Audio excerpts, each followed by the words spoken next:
Friends అందరికీ hi అండి. మనం ఈ వీడియోలో SBMZ క్రెడిట్ కార్డ్ బెనిఫిట్స్ ఏంటో తెలుసుకుందామండి. నేను యాక్చువల్ గా ఈ క్రెడిట్ కార్డ్ ని లాస్ట్ 4 months నుంచి యూజ్ చేస్తున్నాను. నాకైతే ఈ క్రెడిట్ కార్డు చాలా బాగా యూజ్ అవుతుంది. సో మీకు కూడా యూజ్ అవ్వచ్చు అని చెప్పేసి నేను ఈ వీడియో రికార్డ్ చేస్తున్నాను. Benefits of SBMZ credit card. First thing ఇక్కడ చూడండి, FD backed RuPay credit card. So ఇది ఒక FD రూపే క్రెడిట్ కార్డ్, ఓకేనా? Perfect for beginners and first time credit card users. ఎవరైతే బిగినర్స్ ఉంటారో లేకపోతే ఎవరైతే ఫస్ట్ టైం క్రెడిట్ కార్డ్ కి అప్లై చేసుకుంటున్నారో మీకు ఈ క్రెడిట్ కార్డు చాలా సూపర్ గా యూజ్ అవుతుంది. Helps build strong credit score. మీ క్రెడిట్ స్కోర్ పెంచుకోవడానికి ఈ క్రెడిట్ కార్డ్ అనేది యూజ్ అవుతుంది అనమాట. UPI convenience plus cash back rewards. అంటే మీరు కనుక ఈ క్రెడిట్ కార్డ్ యూజ్ చేస్తే మీరు యూపీఐ పేమెంట్స్ కూడా చేసుకోవచ్చు అనమాట. ప్లస్ మీకు క్యాష్ బ్యాక్ కూడా ప్రొవైడ్ చేస్తారు. సో నెక్స్ట్ వచ్చేసి credit score benefits. Helps build 750+ credit score with responsible usage. So మీరు ఈ క్రెడిట్ కార్డ్ కరెక్ట్ గా యూజ్ చేయడం ద్వారా మీ క్రెడిట్ స్కోర్ అనేది అప్ టు 750 వరకు పెంచుకోవచ్చు అనమాట. Next credit score improvement visible in 30 to 45 days. Me credit score లో చేంజెస్ మీరు విత్ ఇన్ 30 days నుంచి 45 days లోపల అబ్జర్వ్ చేయొచ్చు. క్రెడిట్ స్కోర్ పెరగడం. Reports to credit bureaus regularly. So me report అనేది క్రెడిట్ బ్యూరో వాళ్ళకి రెగ్యులర్ గా పంపిస్తుంటారు. FD backed safe and secure. Fixed deposit starts from just 2000 rupees. So actual గా ఇది ఒక FD క్రెడిట్ కార్డ్ కాబట్టి మనము FD అయితే చేయాలన్నమాట. మినిమం 2000 రూపీస్ నుంచి స్టార్ట్ అవుతుంది, ఓకేనా? So up to 5 lakh rupees వరకు మీరు ఎంతైనా FD చేసుకోవచ్చు, అది మీ ఇష్టం. Get up to 90% of FD amount as credit limit. మీరు ఎంతైతే FD చేస్తారో ఆ అమౌంట్ నుంచి మీకు 90% అమౌంట్ అనేది క్రెడిట్ లిమిట్ కింద వస్తుంది అనమాట. అంటే ఫర్ ఎగ్జాంపుల్ గా మీరు కనుక ఒక 10,000 రూపీస్ FD చేస్తే కనుక మీకు క్రెడిట్ లిమిట్ 9,000 రూపీస్ ఇస్తారు. FD regulated by RBI and insured by DICGC.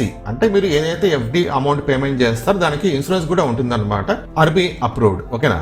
RuPay UPI credit card. Make UPI payments using your credit card. మనము ఈ క్రెడిట్ కార్డ్ యూజ్ చేసుకొని UPI పేమెంట్స్ కూడా చేసుకోవచ్చు. Next works with all third party UPI apps. అన్ని third party UPI apps తో ఇది work అవుతుంది అనమాట, నో ప్రాబ్లం, ఓకేనా?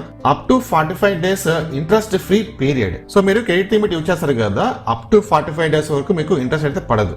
ఈ 45 days లోపల మీరు ఎంతైతే యూజ్ చేసుకున్నారో అంతే కట్టేస్తే కనుక సరిపోతుంది. Rewards, discounts and cash back. Up to 20% discount on Swiggy, Zomato, book my show and Instamart. So ఇక్కడ మెన్షన్ చేస్తారు కదా, వీటిల్లో మీకు అప్ టు 20% వరకు మీకు డిస్కౌంట్ కూడా ఇస్తారనమాట. Cash back on 80+ brands like Flipkart, Myntra, Domino's and Amazon pay. మీకు క్యాష్ బ్యాక్ కూడా దొరుకుతుంది వీటిల్లో. Cash back can be transferred directly to bank account. మీకు ఏదైతే క్యాష్ బ్యాక్ వస్తుందో ఆ అమౌంట్ మీకు డైరెక్ట్ గా బ్యాంక్ అకౌంట్ కి ట్రాన్స్ఫర్ చేసుకోవచ్చు. ఇది చాలా మంచి బెనిఫిట్ అనమాట.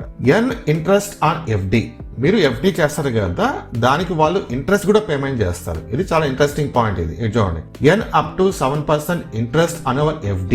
అప్ టు మీకు 7% ఇంట్రెస్ట్ అయితే ఇస్తారు. FD can be topped up any time via Z app. అంటే మీరు FD అనేది ఇంక్రీజ్ చేసుకోవచ్చు, ఎప్పుడైనా ఇంక్రీజ్ చేసుకోవచ్చు. అంటే ఇప్పుడు మీరు కనుక ఫర్ ఎగ్జాంపుల్ ఒక 10,000 రూపీస్ చేశారనుకోండి, మీకు FD ఇంక్రీజ్ చేయాలనుకుంటే కనుక చేసుకోవచ్చు అనమాట ఈ Z యాప్ ద్వారా. Higher FD equal to higher credit limit. మీరు ఎంతైతే FD చేస్తారో దానికి రిలేటెడ్ గా మీకు 90% వరకు క్రెడిట్ లిమిట్ ఇస్తారనమాట. అంటే మీరు కనుక ఒక 1 lakh రూపీస్ FD చేస్తే 90,000 రూపీస్ క్రెడిట్ లిమిట్ అయితే వస్తుంది. సో ఈ 1 lakh రూపీస్ కి వాళ్ళు ఇంట్రెస్ట్ కూడా పేమెంట్ చేస్తారు. Life time free credit card. No joining fee, no annual or renewal fee, no hidden charges. చూడండి, ఎటువంటి చార్జ్ కూడా లేదు మీకు. Easy eligibility, anyone can apply. Anyone can apply అనమాట, ఎవరైనా అప్లై చేసుకోవచ్చు. No income proof required. Income proof అవసరం లేదు. No existing credit score needed. అంటే మీకు క్రెడిట్ స్కోర్ ఉన్నా లేకపోయినా ఇబ్బంది లేదు. Next only Aadhaar, PAN and mobile number required. ఈ 3 మీద ఉంటే కనుక మీరు అప్లై చేసుకోవచ్చు అనమాట. Why to choose SBMZ credit card. మనం ఎందుకు చూస్ చేసుకోవాలి ఈ క్రెడిట్ కార్డ్ ని? చూడండి, best card for building credit score safely. అంటే మీకు గనక ఏమైనా క్రెడిట్ స్కోర్ తక్కువ ఉంటే కనుక దాన్ని ఇంక్రీజ్ చేసుకోవడానికి మీరు ఈ కార్డ్ యూజ్ చేసుకోవచ్చు. వన్స్ మీరు క్రెడిట్ స్కోర్ ఇంక్రీజ్ చేసిన తర్వాత మీకు ఇష్టమైన క్రెడిట్ కార్డ్ మీరు అప్లై చేసుకోవచ్చు అనమాట. Combines FD safety with real credit card benefits. మీరు ఏదైతే FD చేస్తారో దానికి మనకి సేఫ్టీ అయితే ఉంటుంది, ప్లస్ మీకు బెనిఫిట్స్ కూడా వస్తాయి ఆ క్రెడిట్ కార్డు సంబంధించి. Okay, ideal starting point for financial journey. So అంటే మీనింగ్ ఏంటంటే ఎవరికైతే ఇంకా క్రెడిట్ స్కోర్ అనేది స్టార్ట్ అవ్వలేదు లేకపోతే బిల్డప్ అవ్వలేదు, సో అలాంటి వాళ్ళకి ఇది స్టార్టింగ్ పాయింట్ అన్నమాట. మీరు ఈ క్రెడిట్ కార్డ్ యూజ్ చేయడం ద్వారా మీ క్రెడిట్ స్కోర్ అనేది స్టార్ట్ అవుతుంది, అప్పటి స్టార్ట్ అవుతుంది. ఓకేనా, సో మీరు ఇప్పటి వరకు ఈ క్రెడిట్ కార్డ్ బెనిఫిట్స్ చూసారు కదా, మీకు ఏమైనా ఇంట్రెస్ట్ ఉంటే కనుక నేను ఈ వీడియో కింద డిస్క్రిప్షన్ లో అప్లికేషన్ లింక్ ఇచ్చాను, అలాగే ఎలా అప్లై చేసుకోవాలని చెప్పేసి step by step process video link కూడా ఉంటుందన్నమాట. సో మీరు ఆ లింక్స్ ద్వారా అప్లై చేసుకోవచ్చు.